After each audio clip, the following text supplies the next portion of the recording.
எல்லாரும் நமஸ்காரம். இன்னைக்கு பார்த்தீங்கன்னா நம்ம விஷ்ணு சகஸ்ரநாமத்தில் 33வது திருநாமம். அதில் 4வது பாட்டில் 4வது ஸ்டான்ஸா 4வது பாட்டில் பார்த்தீங்கன்னா அது நம்மளுக்கு 108 பாட்டு இருக்கு இல்லையா? அதில் வந்து விஷ்ணு சகஸ்ரநாமத்தில் 108 பதிவுகள், 108 ஸ்லோகங்களில் 4வது ஸ்லோகத்தில் பார்த்தீங்கன்னா சர்வ சிவஸ்தானூர் பூதா நிதிரவியக இல்லையா? சர்வ சிவஸ்தானூர் பூதா நிதிரவியக சம்பவோ பாவனோ பர்த்தா பிரபவீஸ்வர சம்பவோ பாவனோ பர்த்தா பிரபவ பிரபவீஸ்வர. இந்த பர்த்தாங்கிறதுக்கு வந்து என்ன அர்த்தம் பார்ப்போம். முதல்ல கர்த்தான்றது வந்து நம்ம வந்து அவர் பின்னாடி போகிறது, அதாவது ஃபேமிலி தலைவனை வந்து கர்த்தான்னுவாங்க. கர்த்தான்னும் போது அவர் தான் கர்த்தர், அதை நடத்தி வைக்கிறவர், அந்த காரியத்துக்கான முக்கியமானவர், அவர் பின்னாடி நம்ம போகுது. கர்த்தான்றது அது, அதான் குடும்ப தலைவர். பர்த்தாருனாலும் குடும்ப தலைவன் தான். ஆனா இந்த பர்த்தான்றது என்னன்னா, யாருகிட்ட பக்தி அதிகமா இருக்கோ அவர்கிட்ட வந்து பெருமாள் ஒட்டிட்டு இருப்பாராம், அவர்கிட்ட பெருமாள் வரத்துக்கு ஆசைப்படுவாராம். எப்படி நம்ம இதுல திருக்குறங்குடியில நம்பாடுவான் வந்து வாசல் நின்று பாடும்போது பெருமாள் வந்து கொடிமரத்தை சற்றே தள்ளி கொடி சொன்னாராம், துவஜஸ்தம்பத்தை பார்த்து சொன்னாராம். ஏன்னா மறைக்கிறது துவஜஸ்தம்பத்துக்கு, நம்பாடுவாருக்கு பெருமாளை பார்க்கறதுக்கு மறைக்கிறது. நம்பாடுவார் கேட்கல, ஆனா பெருமாள் என்ன சொல்றார், துவஜஸ்தம்பத்தை கொஞ்சம் சற்றே தள்ளி இருப்பில்லைன்னு துவஜஸ்தம்பத்தை தள்ளி இருக்க சொல்றேன். துவஜஸ்தம்பம் தள்ளி இருந்துட்டு என்ன அடுத்தது என்ன சொல்றாருன்னா, நான் வந்து நம்பாடுவாரை பார்க்கணும், நான் நம்பாடுவாரை பார்க்கணும், நம்பாடுவான் என்ன பார்க்கணும், நம்பாடுவானுக்கு நான் காட்சி தரணும், அந்த மாதிரியே சொல்லவே இல்லை. நான் வந்து நம்பாடுவாரை பார்க்கணும், நம்பாடுவார் வெளியில பாடிட்டு இருக்காரு, அவர் தான் நான் பார்க்கணும், கொடிமரமே மறைக்காதன்னு தள்ளி நிற்க சொல்றாரு. அதே மாதிரி பர்த்தான்றது வந்து பெருமாள் வந்து நம்ம கிட்ட வந்து சேரணும்.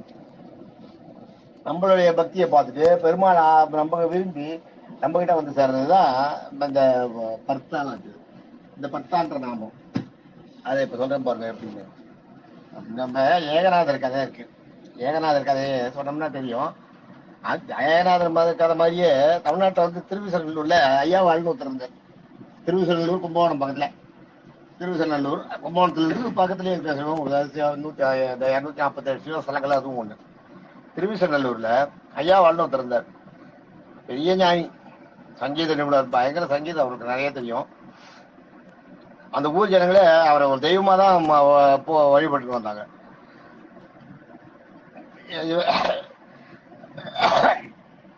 வேதங்களை எல்லாம் ரொம்ப நல்லா படிச்சவர் அவர், வேதம் எல்லாத்தையும் படிச்சவர். ஒரு சமயம் வாரத்துல சாதம் நடத்த வேண்டியிருந்தது. சாதம் பண்ணும்போது அந்த சமையல் முடிஞ்சு போச்சு. பித்திருக்களா வருவாங்க, அந்த இது ஒண்ணு தலையில இருந்து குளிக்கிறது அது பண்ணுவாங்க. பித்திருக்களா ஒருத்தர் வருவார், அல்ல ஒரு டிராப் எண்ணெய் வச்சு, அதெல்லாம் அந்த காலத்துல இருந்தது, தவசத்துல அதெல்லாம் இருந்தது. ஒரு டிராப் எண்ணெய் வச்சு குளிச்சுட்டு உள்ள வரணும், உட்காரணும். தவசத்துல பாத்தீங்கன்னா மகாவிஷ்ணுக்கு ஒரு இலை போடுவாங்க, அடுத்தது இவருக்கு ஒரு இலை போடுவார், பித்ருக்கு ஒரு இலை போடுவாங்க, அடுத்தது விஸ்வதேவர்னு அவரும் ஒன்று போடுவாங்க. 3 இலை போட்டு அதை இது பண்ணுவாங்க. இதுல பித்ருவுக்கும் மகாவிஷ்ணுக்கு உட்கார்ந்துருக்கவங்களும் 2 பேரும் உட்காந்து சாப்பிடுவாங்க. அந்த விஸ்வதேவர் வந்து தனியா பண்ணுவான், ஒரு படமா சின்னதில் வச்சு போனா அவர் வந்து இருக்கிறதா ஐதீகம். இதெல்லாம் அந்த காலத்துல நடந்தது. அந்த இது இருக்கும்போது அந்த வீட்டுக்கு வந்திருக்கா 3 பேரை வீட்டுக்கு வர வச்சு தேவசம் நடக்கிறது. 3 பேர் வராங்க, வந்து உட்கார வச்சு பிராமணாவை வச்சு வர சொல்லி பண்ணறதுக்கு வைக்கிறா. பிராமணா வந்து எண்ணெய் தேய்ச்சி தலையில எண்ணெய் வச்சுட்டு குளிக்கிறதுக்கு போயிடலாம். இந்த நேரத்துல முன்னாடி வாசல் தெரியல உட்காந்துருக்கா, பின்னாடி வந்து வீடு அங்கெல்லாம் பெரிய வீடு, பின்பக்கமும் ஒரு வழி இருக்கும் வெளியே போறதுக்கு, முன்பக்கமும் ஒரு வழி. வா பின்னாடி பேக்கடான்னுவா, பழக்கடான்னுவா, பின் பக்கத்துக்கு வந்து பேக்கடான்னு வருவாங்க. பேக்கடை பக்கத்துல ஒரு வழி இருக்கு.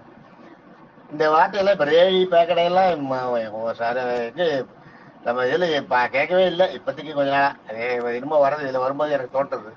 இந்த பேக்கடை பக்கமா போயிடுவா. பேக்கடையில பெருமாளுக்கு பண்றதுக்காக தனியா அடுப்பு, தனியா எல்லாம் பண்ணி புது அடுப்பு மண்ணுல செய்வாங்க. மண்ணுல இவங்களே செய்வாங்க, கல்லை கூட்டி வச்சு அது மேல மண்ணை செம்மண்ணை களிமண்ணை கொட்டி மொழிகி அடுப்பு புதுசா செய்வாங்க. அடுப்புல இருந்து புதுசு ஆரம்பிப்பாங்க தேவசம் பண்றதுக்கு. அந்த மாதிரி பண்ணிட்டு இருக்கிறத இந்த பழக்கடை பக்கத்துல பின்னாடி ஒரு வீடு இருக்கு, ஒரு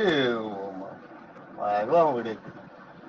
அதாவது அவன் வந்து புலையன், அவனோட வீடு இருக்கு பின்னாடி, வெட்டியா அவன் பின்னாடி இருக்கான். வெட்டியாரோட வீடு இந்த இவர் வீட்டுக்கு பின்னாடி இருக்கு. அவன் வீட்டுல இருந்து அந்த வந்து என்னன்னா அந்த அந்த வீட்டுல வந்து 2 3 4 பேர் பசி அப்படியே துடிச்சுட்டு இருக்கா உள்ளுக்குள்ள. இவன் இந்த பக்கம் சமைக்கிற இந்த வாசனை அங்க போறது. போன உடனே என்ன வாசனை வருது, பக்கத்து வீட்டுல சமைக்கிறாங்க, எனக்கு இந்த வாசனை எல்லாம் பார்க்கும்போது சாப்பிடும் போல இருக்கு, சாப்பிடும் போல இருக்குன்ட்டு அந்த வீட்டு பையன் சொல்றான், அந்த மனைவி சொல்றான். ஆனா அந்த அந்த அந்த வீட்டுக்கு சொந்தக்காரன் இருக்கானே அவன் படிப்பாவி. அவங்க வீட்டுல தவசம் நடக்குது, தவசம் நடக்கிற காரியத்துக்கு யாரையும் கூப்பிட மாட்டாங்க. அங்க தவசத்துல வந்து அந்த மாதிரிலாம் பண்ண முடியாது. தவச தலையில் நடக்கிறது அதை போய் கேட்க, அதெல்லாம் நீ அதெல்லாம் நினைக்க கூட மனசா கூடாது. நீங்க நமக்கு எத்தனையோ ஐயாவாள் நிறைய உனக்கு உதவி பண்ணிருக்காரு, நீங்க இது மாதிரி நினைக்கிறீங்களா? இந்த வார்த்தை அவர் காதில் விழுந்துருது ஐயாவாளுக்கு. ஐயாவாள் என்ன பண்றா, ரெண்டாவது தேவசம் பண்ணும் போதே உங்களுக்கு ஒரு முக்கியமான விஷயம் என்னன்னா, தேவசம் பண்ற அந்த அந்த வாசனையை வந்து நம்ம முகரக்கூடாது, யாருமே முகரக்கூடாது. அந்த காலத்துல என்ன பண்ணுவாங்கன்னா, தேவசம் பண்றதுக்கு தெளிவு பண்றாங்க இல்லையா, பிராமணர் வந்து செய்யறாரு இல்லையா, அவர் தெளிவு பண்ணும்போது அந்த வாசனை வரதானே வரும். அந்த வாசனையை தன், அதாவது வாசனை மூக்குக்குள்ள போனாலும் உடல் உணராத ஒரு நிலையே வச்சுக்கணும். அதுக்கு என்ன பண்ணுவாங்கன்னா, துணியை எடுத்து அது நிறைய மஞ்சள் படுத்தி, மஞ்சள் துணியில ஓமவல்லின்னு ஒரு தழை இருக்கு, ஓமவல்லி போல கோல்டுக்காக போடுறோம் போங்க, அந்த ஓமவல்லி தழையை எடுத்து நன்னா கசக்கிட்டு அதை அதுக்குள்ள வச்சு, அந்த துணிக்குள்ள வச்சு மடிச்சு அதை மூக்கில் வாய் மூடின மாதிரி கட்டிப்பாங்க. கட்டிக்கும் போது என்ன ஆகும்னா, இந்த வெளியில இருக்க இந்த பண்ற தலையை பண்றவோட இதுல ஒண்ணு எச்சல் போகாது. இப்ப நம்ம மாஸ்க் போடுறோமே அதே மாதிரிதான், ரெண்டு ரெண்டு துணியா வச்சு அதுக்கு நடுவில் வந்து ஓமவல்லி நல்லா நல்லா அரைச்சிட்டு உள்ள வச்சு கட்டிக்குவாங்க. கட்டிக்கும் போது என்ன ஆகுன்னா, அவங்களுக்கு வாயில இருந்து எச்சல் ஒன்றும் வெளியில வராது, அது படாது. ரெண்டாவது பண்ற தலையோட ஸ்மெல்லும் மூக்குல போகாது.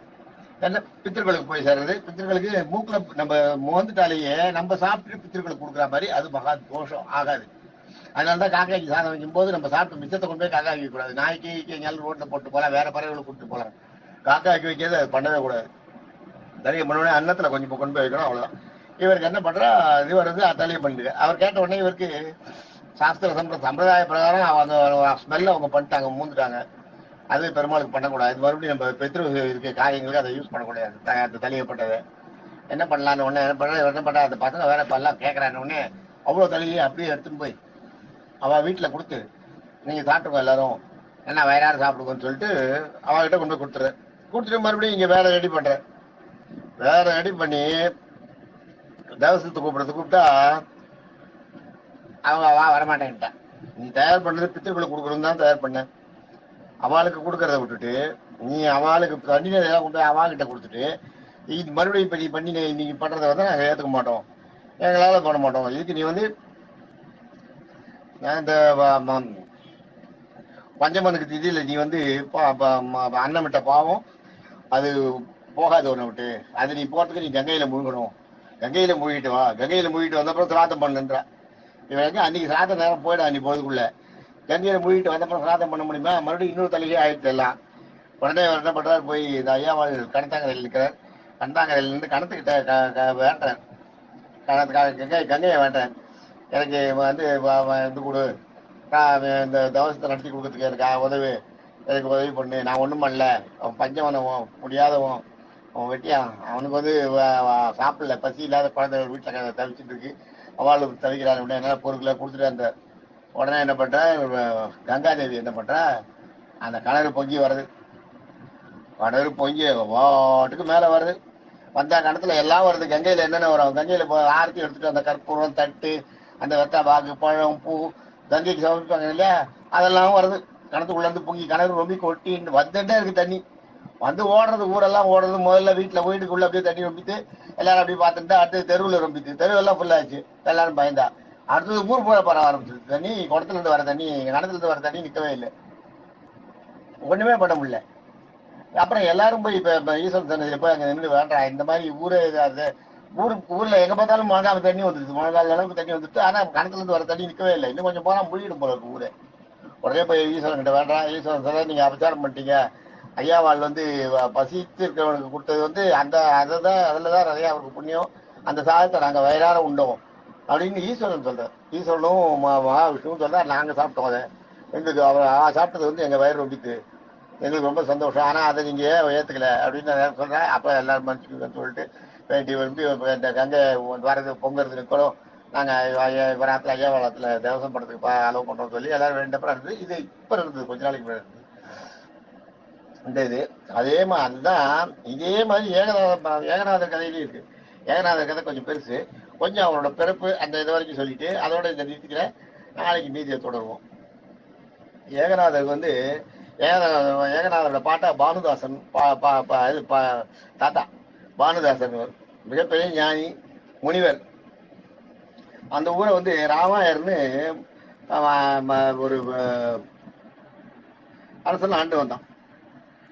அவன் வந்து அந்த ராமாயர் என்ன பண்றான், பண்டரிபுரத்துக்கு வரான். வந்து அந்த பண்டரிபுரம் மூலமூர்த்தியை பார்க்கறான். அவனுக்கு அப்படியே இழுக்கிறது.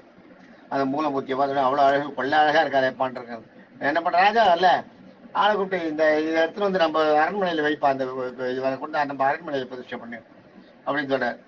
சொல்லிட்டு பெருமாளையும் வேண்டிக்கிறா, பெருமாளை நீ கூட வந்துடணும், எனக்கு வந்து உன்னை விட்டு என்னால் பிரிய முடியல, நீ வந்து என்னோட அரண்மனைக்கு வந்துடு அப்படின்னு வேண்டேன். வேண்டினவுடனே அவர் என்ன சொல்றார், பெருமாள் உடனே அசதியா அவர் கனவுல வந்து நான் உங்களை வந்து இருப்பேன், ஆனா நீ எந்த தப்பையும் பண்ணக்கூடாது, ஏதாவது ஒரு தப்பு பண்ணேன்னா நான் உன்னை விட்டு காண்பேன், நீ தப்பு பண்ணக்கூடாதுன்னு சொல்லி அனுப்புற. சொல்லிட்டு வரார் கூடயே வந்துடுறார். உடனே அங்கே போய் பார்த்தா பெருமாள் கோவிலில் பெருமாள் வந்து இருக்கார். ஆனால் பெருமாளோட உருவம் தான் இருக்கு. பெருமாள் இவர் கூட வரார். இவர் கூட கொண்டு போய் அங்கே அவர் தான் இப்போ வந்து நம்ம ஹம்பி இருக்கு பாருங்க, ஹம்பி உள்ள ஒரு பாண்டவன் கோயில் இருக்கு. அந்த கோயிலில் இவர் பிரதிஷ்டை பண்ணிட்டார் அந்த ராமராயர். ஹம்பி தான் அவரோட இது விஜயநகர பேரரசு. அதில் கொண்டு போய் ஹம்பியில் கொண்டு போய் பாண்டவனை ஏழை பண்ணிடுறார். அவர் வச்சுட்டு அவர் தினமும் பூஜை பண்ணிட்டு பாப்பா சாப்பிட்டு பெருமாளை தியானம் பண்ணிட்டு அந்த ராஜா ரெண்டா இருக்கார். இங்க பாண்டரங்கன் வந்து இதுல இருந்து போனார் பாருங்க, பட்டரிபுரத்துல இருந்து பெருமாள் போன உடனே அந்த விக்கிரகம் இருக்காங்க. ஆனா கொஞ்சம் கொஞ்சமா நாளைக்கு அப்படியே குறைஞ்சுட்டே வருது மவுசு, அதோட உண்மையான ஒலி அதுல இல்லை. ஏன்னா பெருமாள் இல்லை இல்லையா, போயிடுது. உடனே இந்த பானதாசன் வந்து பெருமாள் வேண்ட இந்த மாதிரி ஒலி குறைஞ்சிட்டே வருது உன்னோட சன்னதியில, இதை எப்படி நான் சரி பண்றது, என்ன பண்றதுன்னு உடனே ருக்மிணி வந்து கனவுல சொல்றேன் பாரதிதாசன், இங்க இல்ல உங்க பெருமாளை கூட்டு போய் அங்க கோவில்ல பிரதிஷ்டப்பட்டார் இவர் பானுதாசர், அவர் வரணும், அவர் வந்தாதான் இது நன்னாகும் அப்படின்றாரு. அப்படியா, அப்ப சரி நான் ராமராயர்கிட்ட நானே போய் கேட்கறேன் அப்படின்ட்டு இவர் போறார். இவர் ராமராயர்கிட்ட வந்து ராமராயரை பக்கத்துக்கு ஹம்பி போறார் பானுதாசர். போனா ஹம்பியில வந்து ராஜா இருக்கான். சந்தை பெருமாள் சந்தையில போய் சேவிக்கிறார். சேவிக்கும் போது பெருமாள் நேராக காட்சி கொடுக்குறார். காட்சி கொடுத்து தான் கழுத்துல இந்த வைரமாலை இவர் கழுத்துல போட்டு அந்த போட்டுட்டு நல்ல வழி படைக்கும் போயிட்டு வந்துடுற. அவரே வாழ்ந்தாசர் என்னன்னு கேட்கல, போயிட்டா வெளியே வந்துடுற. போயிட்டு காத்தால கோவில இது பண்ணிட்டு இருக்காரு, ஆத்த கையில உட்காந்து அவரோட குளிச்சுட்டு இருக்காரு. அப்ப ராஜா சேவர்கள் ரெண்டு பேர் பார்த்துருக்கேன். பார்த்த உடனே ஒரு இடத்துல வயிறு மாலையை பார்த்துட்டேன். இது இப்போ நம்ம பாண்டங்க பெருமாள் சந்தையில் இருக்கிற மாலையாச்சு, எப்படி விட்டது பெருமாள் சந்தையில் போய் பார்க்குறேன். இவங்ககிட்ட வந்து பார்க்குறேன். பார்த்துட்டு இவரை கையோட பிடிச்சி வச்சு குனிஞ்சிட்டு பெருமாள் சந்தையில் போய் பார்த்தா மாலையை காணும். மாலை எதுன்னா இவர் கையில் இருக்கு. உடனே இவ வந்து அப்பையில் அந்த காலத்துல என்னன்னா சேவர்களுக்கு இந்த ராஜாவோட அரண்மனை பாதுகாவலர்களே அவங்க வந்து யாராவது இது மாதிரி ஒரு கேஸ் கொண்டு கொடுத்தாங்கன்னா அவங்க ஒரு ப்ரொமோஷன் கொடுப்பாங்க. நம்ம எதுலாம் காணும் அது மாதிரி உண்டு இல்லையா கவர்மெண்ட் ஆஃபீஸில், அதே இது அந்த காலத்தையும் இருந்துருக்கு. இந்த மாதிரி ஒரு இது பண்ணால் அவருக்கு இன்னும் கொஞ்சம் ஹையர் கிரேட், இன்னும் ஒரு கொஞ்சம் பேர் அதிகமாக பார்த்துக்கிற மாதிரி ஒரு தலைமைப்பு இடத்தை கொடுப்பாங்க, காசு நிறையா வரும். அதனால என்ன பண்ணாங்க, ரெண்டு பேர் அழகாக இவரை பிடிச்ச பேர் ராஜா கிட்ட, ராஜா நாங்கள் தான் பிடிச்சோம், இவர் வந்து கோயிலேருந்து வைரமாலையை திருடி வந்திருக்காரு. கழுத்தில் வைரமாலை இருக்குது. ராஜா பார்த்தா இவரோட முகத்தை பார்த்தா முகம் ஒளி பொருந்தியா இருக்கு, ஆனால் கழுத்தில் வைரமாலை. இந்த மாலை வந்து பாண்டரங்கந்து, இந்த மாலை உங்களுக்கு எப்படி வந்ததுன்னு கேட்குறாரு. அவர் வந்து என்ன சொல்றாரு, எனக்கு இவர் கொடுத்தாரு எனக்கு தெரியல, எனக்கு ஒருத்தர் கொடுத்தா பாண்டரங்கன் கொடுத்தாருன்னு சொல்றாரு. எனக்கு பாண்டரங்கன் கொடுத்தா அந்த மாலையை நான் போட்டுருக்கேன். பாண்டரங்கன் உனக்கு வந்து கூட பேசி கொடுத்தாரா, நீ வந்து உள்ள வந்து பாண்டரங்கன் கழுத்து அந்த மாலையை திருடி கழுத்துல போட்டு இப்ப இது வேற சொல்றியா, கொண்டு போய் கழுமரத்துல ஏத்துக்கியான்ற கொண்டு போய் கழுமரத்துல கொண்டு போய் ஏத்துறா. கழுமரத்துக்கிட்ட கொண்டு போற, கழுமரத்தை பார்த்து ஒரு பாட்டு பாடுறேன், நிறைய பாடுறேன். கழுமரத்தை பார்த்து பாடின உடனே கழுமரம் வந்து என்னன்னா கூப்பு மாதிரி நீளமா இருக்கும், உயரமா இருக்கும், நீளமா கூரா இருக்கும், நல்ல 2-3 ஆள் உயரத்துக்கு இருக்கும், நீளமா கூரா இருக்கும், கூம்பு மாதிரி இருக்கும், நல்ல இரும்பால மெட்டலால செஞ்சா இருக்கும். அதுல என்ன பண்ணுவாங்க, இவங்களை கூப்பிட்டு இந்த தண்டனை பெற வேண்டிய கைதியை கொண்டு போய் ஆசன வாயில அந்த கூரை வச்சு அப்படியே உட்கார வச்சுட்டு வந்துருவாங்க. அவரோட சொந்த வீட்டுல அப்படியே கொஞ்சம் கொஞ்சமா அந்த கூறு வந்து உள்ள ஏறும். உள்ள ஏறி தலையை கழிச்சுன்னு மேல வந்துடும், அவர் செத்து போயிடார். இது ஒரு தண்டனை, மரண தண்டனை, இது ஒரு தண்டனை, சித்திரவதை. அந்த கழுமரத்துக்கிட்ட கொண்டு போய் பாக்குற பார்க்க ஒரு பாட்டு பாடுற, கழுமரம் வந்து பழிச்சு நிஜமான மரமா துளிர் விட்டு முளைக்க ஆரம்பிச்சிருது. இந்த அதிசயத்தை போய் ராஜா கிட்ட சொல்றார். ராஜா வந்து ஐயோ தெரியாத பண்ணிட்டேன், வந்து விழுந்து பாண்டவர்கிட்ட காலில் விழுந்து கெஞ்சி மன்னிப்பு வைக்கிறார். ஆனா இவர் சொல்லிடுறார், நான் எனக்கு ஒன்றும் இல்லை, எனக்கு அதெல்லாம் ஒன்றும் இல்லை, என்னோட பாவம் நடந்துருந்துன்றார். பெருமாள் உடனே ராஜாவோட கனவுல வந்து ஆபராயர் கனவுல வந்து இனிமே நான் இங்க இருக்க மாட்டேன், நான் எந்த தப்பு பண்ணக்கூடாதுன்னு சொல்லியிருக்கேன் இல்லையா, நீ வந்து உன்னோட நீதியை தழுவி ஒரு என்னோட பக்தனை வந்து கழுமரத்துக்கு ஏறதுக்காக யானை இருக்கு, அதனால நான் கூட இருக்க மாட்டேன்ட்டு போயிடுறாரு. போன உடனே இந்த பாரதிதாசன் போன அப்புறம் பாரதிதாசர் இப்படியா பாரதிதாசர் வந்து ஹம்பியில இருந்து பாண்டவர்களை மறுபடியும் இது படையபுரத்துக்கு கொண்டு வந்தவர். இவரோட புள்ள வந்து சூரியநாராயணன் பேரு. அவரை பத்தி அவ்வளவா இல்ல புத்தகத்துல, அவரோட பெயர் மட்டும்தான், அவர் இருக்காருன்றது தெரிஞ்சு. அவரோட புள்ள ஏகநாதர். இந்த ஏகநாதரை பத்தி சொல்லணும்னா, ஏகநாதர் வந்து குழந்தையிலேயே ரொம்ப அறிவு கூர்மை, நல்ல பிள்ளை, அறிவு கூர்மை, ரொம்ப ஷார்ப்பான பிள்ளை. ஜனார்தன பண்டிதர் ஒருத்தர் இருந்தார். அந்த பிள்ளை நல்லா வளர்ந்துருது, என்ன படிக்கிறது. இந்த ஜனார்தன பண்டிதர்கிட்ட ஏகநாதர் வந்து போய் இதுக்கு சார் அவர்கிட்ட அவரை குருவா ஏற்றுட்டு அவர்கிட்ட போதிக்க சொல்லி கேட்கிறார். அவர்கிட்ட படிக்கிறதுக்கு போறார். அவர் வந்து இவரை சீடரா ஏற்றுக்கிறார். இவரை சீடரா ஏற்றுக்க, இவர் நாளையில இவரே முதன்மை சீடராரு. ஏன்னா அவ்வளவு திறம் வாய்ந்த இவரோட சாத்திய அந்த படிப்பு அறிவும் தெரிஞ்சுக்கிற அந்த வேட்கையும் இவரை பெரிய ஆளாகிறது. ஒரு நாள் ராத்திரி வந்து கணக்கு எழுதிட்டு இருக்கார், மடத்து கணக்கு எழுதிட்டு போது சரியா வரல. ராத்திரி பூரா தூங்கலை, விடாத போராடி கடைசியில கணக்கு கண்டுபிடிச்சு முடிச்சுட்டு வந்துடுறாரு. அதை பார்த்து அந்த பண்டிதர் என்ன பண்றார், ஜனார்தன பண்டிதர் இவன் தான் சரியான ஆளு, ஒரு எடுத்த விடாமுயற்சின்றது இவங்ககிட்ட இருக்கு, அதனால இவனுக்கு வந்து இவனை சரியான வழியில கொண்டு போகணும்னு சொல்லிட்டு அவங்ககிட்ட வந்து அவருக்கு வந்து ராம மந்திரத்தை போதிக்கிறார். அது மாதிரி அந்த ராம மந்திரத்தை போதிச்சு அவர் வந்து தத்தாத்திரேயர் நோக்கி தயவம் இருக்கணும் வேண்டி சொல்லிக்கிறார். ஜனார்தன பண்டிதர் வந்து இவர்கிட்ட சொல்ல, தத்தாத்திரேயர் நோக்கி வராது தவறு, தத்தாத்திரேயர் காட்சி கொடுத்தாருன்னா ஒன்று எல்லாம் சரியாயிடும் அப்படின்னு சொல்றார். தத்தாத்திரேயரை நோக்கி இவர் ஏகநாதன் தவம் இருக்கார். தவம் இருந்தவொடனே தத்தாத்திரேயர் வரார். தத்தாத்திரேயர் என்ன பண்றார், முதல்ல வந்து ஒரு வேடுவனா வருவார். வேடுவனா வந்து இவர்கிட்ட வந்து நிற்பார். இவர்கிட்ட வெளியில போவார். இவர்கிட்ட நிற்பார், சாமி எனக்கு ஏதாவது கொடுங்க, எனக்கு பசிக்கிறது, ஏதாவது கொடுங்க, எனக்கு ஏதாவது தர்மம் பண்ணுங்க கேட்பார். இவர் ஏகநாதருக்கு அவர் யாரும் தெரியாது. இல்லப்பா இப்போ ஒன்றும் இல்லை, போன்னு விரட்டி விட்டுருவார். அவர் ஓடி வந்து ஏகநாதரை வந்து அவர் கையை பிடிச்சி கேட்கறதுக்கு கேட்பார், இப்படி கேட்பார். கேட்ட உடனே அதை இல்ல நகர்ந்து போயிடுவார். நகர்ந்துட்ட உடனே நகர்ந்து போயிடுவார். சாமி எனக்கு நீங்க பிச்சை போடலன்னா அப்புறம் நீங்க வருத்தப்படுவீங்கன்றார். போயிடுறாரு இவர். அதெல்லாம் இல்லை, நீ முதல் போய் அனுப்பி விட்டுறார். அவர் போயிடுறார். அதுக்கப்புறம் பார்த்தீங்கன்னா ஒரு இவன் வரான், செம்பளவன்னா உடம்பெல்லாம் ஒரே நாத்தம், பயங்கர நாத்தம், குளிக்கல, அந்த மீன் அலை நாத்தம் வேற, அதையும் தூக்கிட்டு அதே மாதிரி வரான். இவர் இது மாதிரி ஏகநாதருக்கு எதிராக வரான். வரும்போது ஏகநாதர் வந்து தள்ளி ஒதுங்கி போறார். போகும்போது அவரை போய் கூப்பிடுறான். அவரை கூப்பிட்டு சாமி எனக்கு ஏதாவது கொடுங்கன்னு போய் அவரை பிடிக்கிறதுக்கு ஓடுறான். இவர் பயந்துட்டு ஓடுறாரு. அவன் எங்கேயாவது தொட்டான்னா மறுபடியும் தீட்டு மறுபடியும் எல்லாம் ஆயிடும். அவனை கூட தங்க ஓடி போறார். அவனும் கடைசியில் சொல்லிட்டு போறான், சாமி நீங்க என்கிட்ட வந்து பேசாத, என் கூட நின்று பேசாத, என்ன தொடாத போனதுக்கு நீங்க வருத்தப்படுவீங்கன்னு சொல்ற. அதே மாதிரியே ஆறுது. அப்புறம் வந்து தத்தாத்திரேயர் தான் வந்திருக்காருன்னு தெரிஞ்சுட்டு பிரம்மஞானத்துல அவருக்கு கனவுல வந்து தோணுது, 2 தடவை நான் வந்தேன், நீ என்னை ஏற்றுக்கலன்னு. அப்புறம் 3வது தடவை வந்து வரார். அப்போ வந்து அந்த விடாமுயற்சி அப்ப பாத்துறாரு, தத்தாத்திரேயர் வரதை பிடிச்சிடாரு. தத்தாத்திரேயர் அப்படியே பிடிச்சிடாரு. தத்தாத்திரேயர் தான் வரான்னு அப்பயும் ஒரு தொண்டு கிழமா வருவார். வந்து அப்ப தத்தாத்திரேயர் பிடிச்சோடனே தத்தாத்திரேயர் காட்சி கொடுத்து அவருக்கு பிரம்மஞானத்தை உபதேசம் பண்றார்.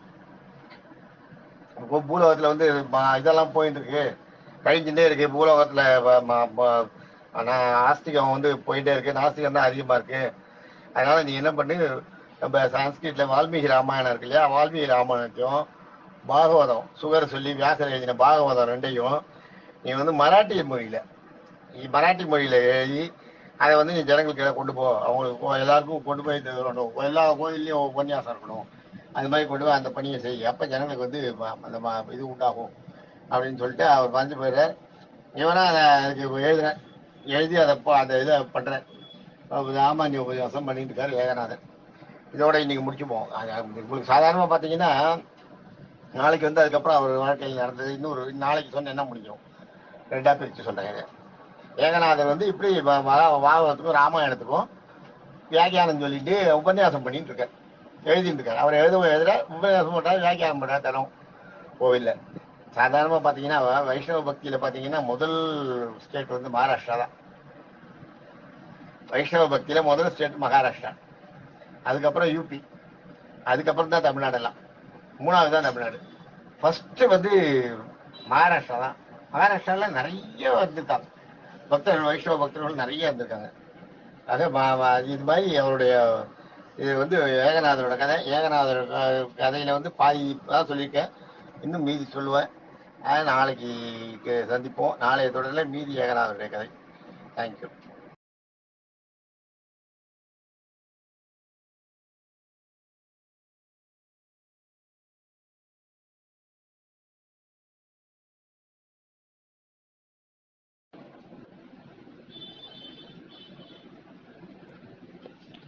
எல்லாருக்கும் நமஸ்காரம். இந்த மாதிரி ஏகநாதர் வந்து ராமாயணத்துக்கும் மகாபாரதத்துக்கும் மகாராஷ்டிரா பாஷையில், மராட்டி பாஷையில் உரை எழுதிட்டுருக்கார். அது கோயில்கள் அங்கங்கே போய் சொல்கிறது, மற்ற நேரத்தில் எழுதுறது, சாயந்தர நேரத்தில் வியாக்கியானம் பண்ணுறது, கோயில்களில் உபன்யாசம் பண்ணுறது, இந்த மாதிரி பண்ணிட்டு இருக்கார்.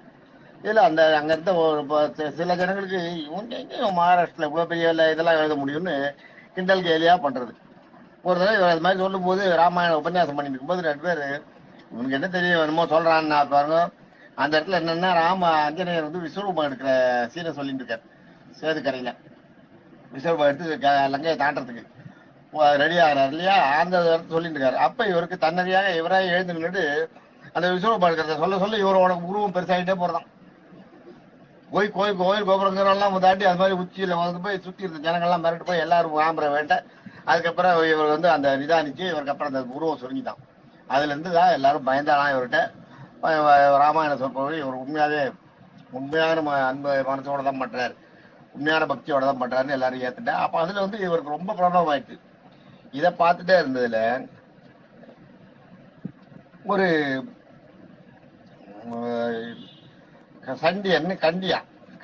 கண்டிய கிருஷ்ணன் ஒருத்தன் அவன் வரான்.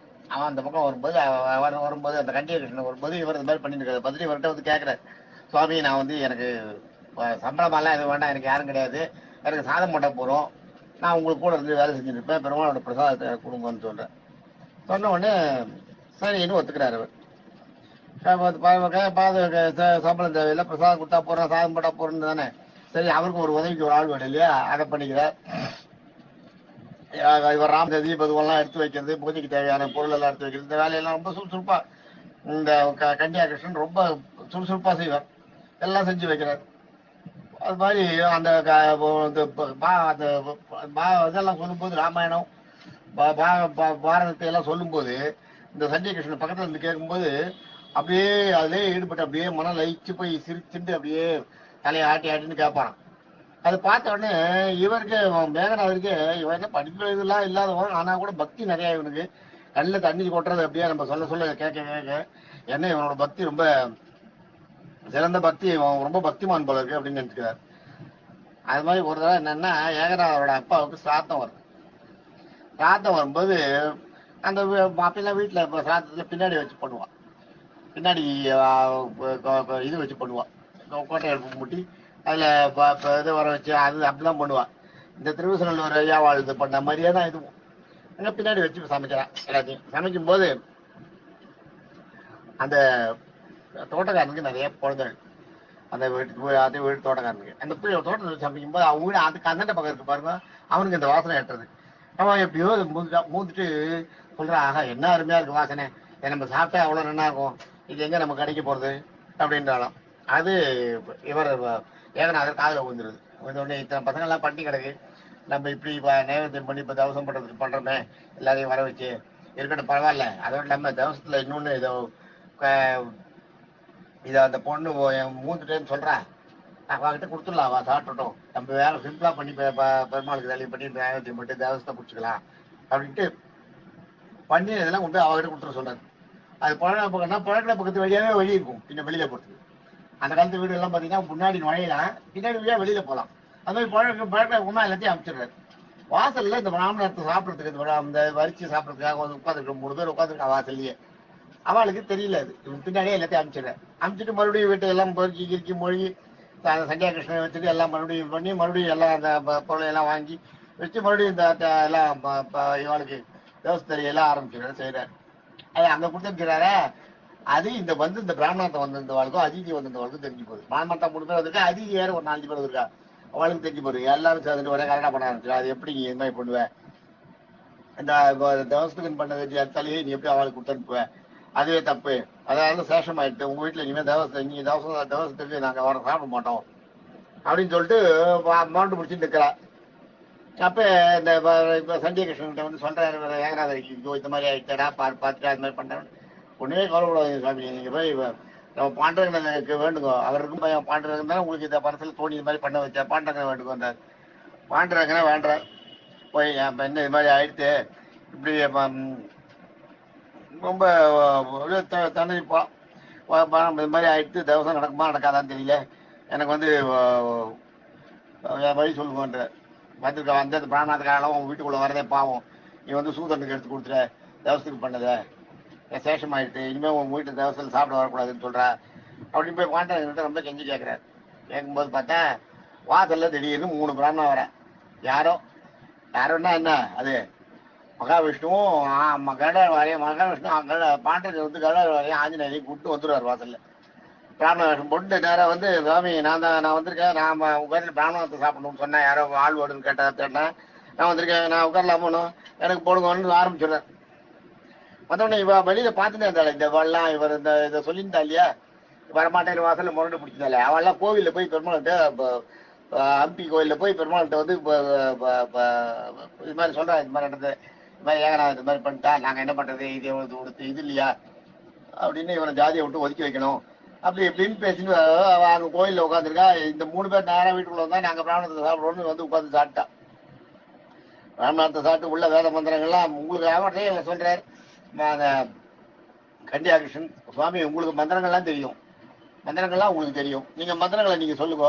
அவ தேவசத்துக்கு வந்து பித்ருவதியும் விஸ்வதேவர்லையும் மகாவிஷ்ணு பிளேஸ்லையும் 3 பேர் சாப்பிட்றதுக்கு வந்திருக்கா. பித்ரு அவளை உட்கார வச்சு சாப்பிட வைக்க சாப்பிட்டுறான். அவ மந்திரங்கள்லாம் ஒதுக்கிட்டு பாருங்க. இந்த சத்தம் கேட்டு கோயில்ல இருந்து அவ வரா, அடடா வேற யாரோ வந்து சாப்பிட்டான்ட்டு அவளை அனுப்பிடுறான். அப்புறம் கோயில்ல சாயந்தரம் பஞ்சாயத்து கூட்டி இவரை ஜாதியை விட்டு ஒதுக்கி வைக்கணும்ன்றா எல்லாரும். ஆனா இவர் வந்து ராமாயணம் எழுதுறது விஸ்வரூபம் எடுத்தது எல்லாருக்கும் தெரியுது, அதுக்கும் பயப்படுறான். அதனால சரி உனக்கு நீ பண்ணிட்ட ஆயிரத்தி எல்லா இதுவும் முடிஞ்சு போச்சு, நாங்க வந்து உனக்கு ஒரு ஏதாவது தண்டனை கொடுக்கணும், நீ என்ன பண்ணு, நீ கங்கையில போய் ஸ்நானம் பண்ணணும், நீ கங்கையில போய் எங்களையும் கூட்டு போ, கங்கையில வந்து ஸ்நானம் பண்ணணும், கங்கையில பெருமாளை ஸ்நானம் பண்ணிட்டு கங்கையில போய் ஸ்நானம் பண்ணி நீ இந்த இதுக்கு பிராயசத்தை தெரிஞ்சாதான் மறுபடியும் உன ஜாதிக்குள்ள சேர்ப்போம் அப்படின்ற. சரி வாங்க எல்லாரும் நானே கூட்டு போறேன் கங்கைக்கு, வாங்க வந்து இவாளையெல்லாம் கூட்டு போறேன். எல்லாரையும் கூட்டு கங்கையில போய் அன்னதானம் பண்றாரு. அங்க போய் அன்னதானம் பண்றது பெரிய பால். நாங்க அன்னதானம் பண்ண சொல்லி சொல்றேன், கங்கையில போய் குளிச்சுட்டு அன்னதானம் பண்ணு அப்படின்னு. உடனே அங்க போய் கங்கையில போய் குளிக்கிறார். கங்கையில போய் குளிக்கும் போது இந்த வளம்னாலாம் இருக்கும்போது ஒரு குஷ்ணரோகி வர. குஷ்ணரோகி வந்து நீங்க தான் ஏகநாதனான்னு கேட்கறான். அவர் ஆமான்ற, நான் வந்து இந்த ஏரியால இருக்கோம், எனக்கு குஷ்டம், நான் ஒரு ராஜா, எனக்கு உடம்புல குஷ்டம் வந்துட்டு, இந்த குஷ்டம் நீங்கணும்னா நான் உங்களை வந்து உங்ககிட்ட வர சொல்லி என்ன பெருமாள் கனவுல வந்து எனக்கு போன்றதுன்னு சொல்லிட்டு போனார், அதனால தான் வந்திருக்கேன், நீங்க பண்ணணும்ன்ற. உடனே அவர் வந்து அறிக்கை பண்ணி இது பண்றார். பண்ணும்போது மனசுல என்ன தோன்றதுன்னா, அந்த வந்தவர் ராஜா சொல்லுவார் அவர்கிட்ட, அவர் வந்து வீட்டுல தவசம் பண்ணார். தவசம் பண்ணும்போது அவர் தவசத்துக்கு பண்ண தலிகையை பின்னாடி ரொம்ப ஏழை ஜனங்கள் ஒரு நிறைய புள்ள குட்டியோட ஒரு குடும்பம் இருந்தது, அவளுக்கு கொடுத்தார்.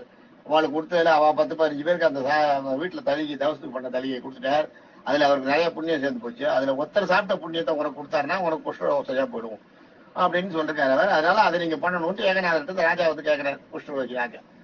உடனே ஏகநாதன் நான் பண்ணது அது வந்து எனக்கு புண்ணியம் சேர்ந்திருக்கா அதுல, அதனால அதுல ஒரு பங்கு தரணுமா, நான் அப்படியே தரேன் அப்படின்னு சொல்லிட்டு ஒரு பங்கு என்ன 1/4 பங்கு உங்களுக்கு தரேன்ட்டு வந்து எல்லாரையும் குளிச்சுட்டு இது பண்ணி சொல்லிட்டு 1/4 பங்கு அவருக்கு தத்தம் பண்ணி கொடுக்குறாரு. தனக்கு அதை பின்னாடி தோட்டத்துக்கு பின்னாடி அதை அவன் வந்து செருப்பு தைக்கிறோம், செருப்பு தைக்கிறவனோட அவனோட இதை வந்து அந்த அவனுக்கு சாதம் போட்ட புண்ணியத்துல நான் கால் பாகத்தை கொடுக்குறேன் உனக்கு தத்தம் பண்ணி கொடுக்குறாரு. கொடுத்த உடனே அவர் குஷ்டம் சரியா போயிடுது. இவெல்லாம் வந்து பார்த்துட்டு இருக்கா, இது மாதிரி ஆயிடுத்து குஷ்டம் அவனுக்கு சரியான உடனே அப்படியே எல்லாரும் பயந்து போயிடுறான். வாக எவ்வளவு பெரிய காரியம் பண்ணிருக்காரு உடனே அவன் எல்லாரும் இந்த பிராமணெல்லாம் அவர் காலில் விழுந்து பண்ணி கேட்குறா, எல்லாம் பண்றான். அந்த பிராமணனுக்கு சேர்த்து மறுபடியும் ஒரு ஊருக்கு கூட்டின்னு வரா. கூட்டின்னு வரும்போது என்ன ஆகுதுன்னா, அங்க பாண்டரங்கன் கோவில்ல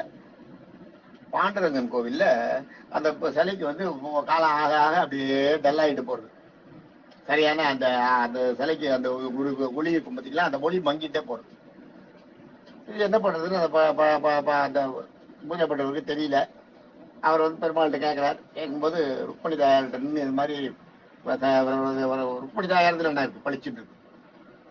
ருக்மணி தாயார்கிட்ட பொலிவு இருக்கு, ஆனா அவன் பாண்டவன்கிட்ட பொலிவு குறைஞ்சிட்டே போகுது. ருக்மணி கிட்ட அதை கஞ்சி கேட்கிறார், ஏன்னா இது மாதிரி அது எனக்கு என்னன்னு புரியலையேன்னு. உடனே ருக்மணி அவர் கனவுல வந்து, நீ கேட்கிற உங்க பாண்டரங்கன் இங்க இல்ல, ஏகநாதர் வீட்டுல சேவகம் பண்ணிட்டு இருக்கா, அங்க போயிட்டாரு, வேற அங்க இருக்க, அவர் இங்க வந்தாதான் இந்த சிலைக்கு பொலிவு வரும், அவர் அங்க இருக்காருன்னு சொல்லிடுறேன். சொன்ன உடனே அவர் என்ன பண்றாரு, அங்கிருந்து வர தேடிட்டு அங்கிருந்து ஏகநாதர் வீட்டுக்கு வர தேடிட்டு வந்து வீட்டுல வேலை செய்யுது யாரு வந்து கேட்கிறேன். கேட்கும்போது இவர் கூப்பிட, கண்டியா இங்க வாடா, இங்க வா, அந்த மாதிரி ஒன்னு தேடி யாராவது வந்திருக்காரு. இது வரைக்கும் யாருமே நமக்கு சொன்னதில்லை. 12 வருஷமா வேலை செஞ்சுட்டு இருக்காரு அவர் வீட்டுல பாண்டரங்கன். 12 வருஷம் ஏகநாதர் வீட்டுல. இது வரைக்கும் 12 வருஷத்துல யாரும் தனக்கு சொந்தக்காரா இல்லைன்னு தான் சொல்லியிருக்காங்க. யாரும் தேடிட்டு வராரு. இவரு இங்க வாடா, வா வா வா வா வான்னு கூப்பிடுறாரு. வரானவர் வந்த உடனே அந்த பூஜை பண்ணவர் தடால்னு காலில் விழுந்துருவார். காலில் விழுந்து, பெருமாளே நீங்க எங்க இருக்கீங்களா, நான் அங்க உங்களை தேடிட்டு இருக்கேன், எனக்கு வந்து என்னோட கோவில்ல வந்து களை இழந்து போச்சு, உடனே நீங்க வரணும் அப்படின்னு கூப்பிடுறாரு. அவரை கூப்பிட்ட உடனே அப்படியே அண்ணன் அந்த கண்டியா கிருஷ்ணன் வந்து அப்படியே நேரம் உள்ள போய் பாண்டரங்கன் அந்த கோயிலுக்குள்ள போய் அந்த இவர் சன்னதி பாண்டரங்கன் சன்னதியில போயிட்டு அப்படியே கோயிலுக்குள்ள சிலைக்குள்ள போய் மறைஞ்சு போயிடுறது. மறைஞ்சு போன உடனே தான் ஏகநாதருக்கு தெரியுது, 12 வருஷமா பாண்டரங்கன் வந்து நம்ம வீட்டுல இருந்து வேலை செஞ்சுட்டு இருக்கான் நம்ம கூட. ஆஹா, எவ்வளவு பெரிய பாக்கியம் நம்மளுக்கு கிடைச்சது, தெரியாம போச்சு, எத்தனை தடவை நான் அவனை திட்டிருப்பேன், ஏன்னு எத்தனை தடவை கூப்பிட்டுருப்பேன். ரொம்ப அழுது புலம்புறேன் ஏகநாதன். நான் மறக்க முடியாத ஒரு சேவகனை வந்து ட்ரீட் பண்ற மாதிரி பண்ணிட்டேனே என்னோட பெருமாளை, இதுக்கு எனக்கு என்ன தண்டனை கிடைக்குமோ தெரியலையா, நான் என்ன எனக்கு வந்து என்னோட உயிரை நான் இதுக்கு நான் என்ன மாதிரி எனக்கு எப்படிதான் இதை நான் தேய்க்க போறேன்னு தெரியல, பெரிய பாவத்தை பண்ணிட்டேன்னு ரொம்ப அழறார். அப்புறம் பெருமாள் கனவுல வந்து, நீ உன்னோட எனக்கு வந்து உங்க வீட்டுக்கு வந்து நான் வந்ததே உன்னோட ராமாயண மகாபாரத உபன்யாசத்துக்காக கேட்கணும்னு தான், என் காதால கிட்ட இருந்து பக்கத்துல கேட்கணுன்றதுக்காக நான் வந்தேன், அதனால நீ வருத்தப்படாத, அதெல்லாம் ஒண்ணும் இல்லை, நான் எனக்கு அதுல இருந்தது எனக்கு ரொம்ப மனநிறைவு, எனக்கு பிடிச்ச இடம் அதுவா இருந்தது அப்படின்னா. எங்கன்னா ஹம்பி கோயில்ல இது நடந்தது. அந்த ஹம்பியில உள்ள பாண்டரங்கன் சன்னதி சொன்ன உடனே அவர் வந்து பண்றார், கனவுல வந்து சொல்றார். அதுக்கப்புறம் இவரெல்லாம் இப்ப இதெல்லாம் பண்றார் கோவில்ல, அதுக்கப்புறம் உபன்யாசம்லாம் பண்றாரு நிறைய. அதுக்கப்புறம் ரொம்ப நாள் இருந்துட்டு அப்புறம் காலமாயிட்டார், ஹம்பிலேயே காலமாயிட்டார் ஏகநாதர். இப்ப கூட இப்ப கூட பாத்தீங்கன்னா அந்த ஓதுவார், இப்ப சிவன் கோயில்லாம் பாத்தீங்கன்னா ஓதுவார் ஆரம்பிப்பாங்க.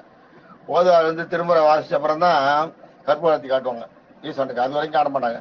இன்னைக்கு அது பழக்கத்துல இருக்கு. அதே மாதிரி பண்டரிபுரத்துலயும் சரி, இந்த ஹம்பிலையும் சரி, இந்த ஏகநாதனுடைய ராமாயண மூர்த்தியோ மகாபாரதத்தையோ அங்க வந்து அதுக்குன்னு சில இருக்கா, அவ வந்து ஓதுவா. அது ஓதின அப்புறம் தான் ஆரத்தி காமிச்சு ஆரத்தியை முடிப்பான். இன்னைக்கு அது நடந்துட்டு இருக்கு. இப்படி ஏகநாதனோட கதை இப்படி. பக்தின்னா அவ்வளவு ஒரு, அதாவது விடாமுயற்சியோட செய்த பக்தி ஏகநாதருக்கு. நாளைக்கு வேற ஒரு அடியாரத்தை சந்திப்போம். அடியாருக்கு அவங்களோட கதையை சொல்றேன், அதை பார்ப்போம். தேங்க்யூ.